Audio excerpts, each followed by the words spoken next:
I owe Steven Universe an apology. I used to think it was just a dumb little show where people sing about cheeseburgers and pancakes for 11 minutes straight. It turns out it's actually a slow-burning, emotionally wrapped nuke in pastel colors. And I was wrong about it. Play the intro.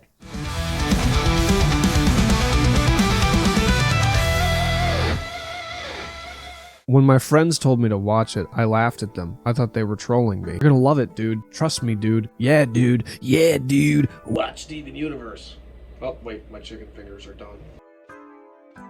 Yeah, dude, watch Steven Universe. It's totally rad. Yeah, sure, and next thing you'll be telling me is that Teletubbies is about late-stage capitalism. But then I watched it, not Teletubbies, Steven Universe, and somewhere between the goofy slice of life episode and the first time the show dropped the actual lore on me, I got hooked. In a good kind of way, not in a back alley kind of way. But it took a long time to get there. Season 1 was definitely full of a lot of filler. And then I blinked, and suddenly I'm sitting there weeping over ukulele and omnichord ballads. No, just kidding, but it's not far from the truth. I really didn't sign up for that. The music was the first sign that the show was going to be different. I came in thinking we were going to get random food songs every other episode, but no, we got stuff like It's Over, Isn't It? That feels like it belongs on Broadway. Stronger Than You, Peace and Love on the Planet Earth, Cookie Cat. We did get some food songs, but you know. I just got a question for Rebecca Sugar. Why are you out here destroying people's feelings on a kids network? I remember when the show first came out, and like I said, it just made me think of like Teen Titans Go, which I can't stand. I don't know how that became Cartoon Network's longest running cartoon after Ed, Edd and Eddy. But anyway, it came at a time where I was like, oh, it's just another one of these shows. But my favorite cartoon of all time is Adventure Time. You know, you think I would have loved it right away. It also reminded me of Dragon Ball Z a lot. And that's not the reason I picked this shirt out today. You know who my favorite character was in the entire series? Lapis Lazuli, my water queen. To me, she had the best power set, most tragic backstory, and she's just dripping with the I've been through hell and back before, but I'm still here. Every time she showed up on screen, the episode immediately went from a 7 to a 10. Just like if Sadness and Badassery had a baby. The world building kind of blew me away a little bit. Like, they didn't dump all the lore into one episode. You had to learn about the gems, the homeworld, and the diamonds slowly. Like you're piecing together a mystery puzzle. Or just a puzzle. Or just a mystery. And the themes, whew, this isn't just a cartoon about rocks fighting aliens. It's sprinkled in identity, trauma, abuse, love, redemption, forgiveness, and found family. It's like they took the stuff that usually gets watered down for kids and decided to give it a full go. I also love how the villains aren't one-dimensional. They're two-dimensional because it's a cartoon. Hold on, my chicken fingers are done again. Alright, where was I? Oh, the villains. You think that they're evil at first, but you start to realize, like, they're kind of victims of their own messed up system. I just kept screaming at the TV, Gems, why don't you stop and just listen to Peridot? Peridot is also a greatly written character. I came here for a laugh, and now I'm analyzing imperialism and generational trauma over breakfast. By the time I hit the Steven Universe movie, spoiler alert, I was all in for it. The time skip, the animation bump, the soundtrack, it's all fire. The movie story isn't the greatest in the world. In fact, it takes a really long time to get to the fucking plot. But then we get Spinel, the ultimate example of Cuphead, Minnie Mouse, and rubber powers. And if you thought you were done being pissed off at Pink Diamond before, that just gives you more of a reason not to like her. But then Steven Universe Future rolls around and I'm just like, it's okay.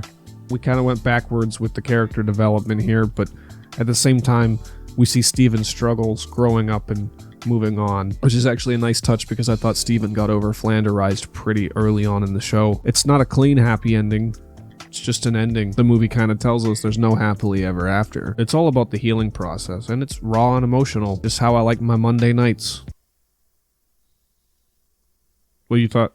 I'm talking about wrestling, but okay. As I've stated before, Adventure Time is my favorite cartoon of all time. I think a lot of shows that came out in that era are really fucking good. You know, I'm not going to debate whether or not which era of Cartoon Network is the best, because I also do love me some Ed, Edd and Eddy, some Evil Con Carne, some Billy and Mandy, some Foster's Home for Imaginary Friends. It's the shit I grew up with, and Cartoon Network grew up with my generation, so it got older with us. It gave us stuff like Total Drama Island whenever we were starting to peak that age of tweens. Steven Universe feels like Adventure Time's emotionally unstable cousin, which would be me to my cousin. My cousin loves Steven Universe, but I'm like, anyway, it's kind of got the same mix of weird humor, deep lore, and holy shit, this is hitting too close to home. Except, like, I don't know if I would put Steven Universe in my top 5 cartoons of all time, maybe in the top 20. Well, Adventure Time neatly sits in the top 5, the top 1. I think Rebecca Sugar put all of the love into Steven Universe that she could, and especially with like the music and stuff like that. Once you listen to the Steven Universe songs once, they're stuck in your head forever. Let's do a shout out to the fandom real quick. It's a fandom. There's amazing artists, there's really awesome discussion threads, and people who treat the show like a gospel. And you've got the other side of the internet where they just shit all over it, and I was one of those people because I didn't understand it. I also do love the fact that Steven Universe is very inclusive to all different types of groups. LGBTQ+, people who are into like nerd culture, weeaboos. Is that offensive to say nowadays? I do love the Steven Universe fandom very much. But yeah, I was wrong about Steven Universe. Even though I have a lot of gripes with it, some of the episodes aren't written the best. The movie is great for its soundtrack, but the story takes way too long to build. It is one of the most heartfelt, emotionally creative things I've ever seen, and it's right up my alley in terms of just the weird that goes on in it. If you haven't watched it yet and you think it's for kids and it's going to be like singing about cheeseburgers and pancakes and making jokes about spaghetti and jumping up and down for a hot dog, that's not the whole show. Stuff like that does happen. Sorry. I would say give it a chance. I don't know why you would watch this far into it whenever I declared spoiler alert. You might find yourself really invested in this show, and you might just find yourself absolutely falling in love over a blue gem that controls water. Lapis lazuli is my soulmate.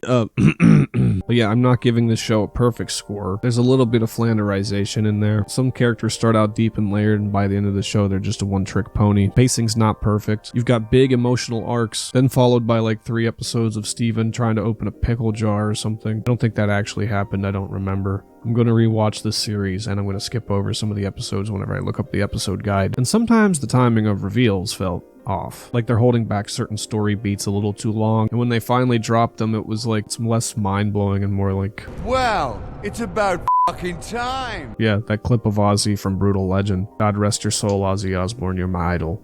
That's not a joke. Every show has its quirks, and that didn't ruin the experience for me. So yeah, I was wrong about Steven Universe, but I was also kind of right about it. Let me know what you think of the show, and if you liked it, and if you didn't like it, because I can understand both arguments.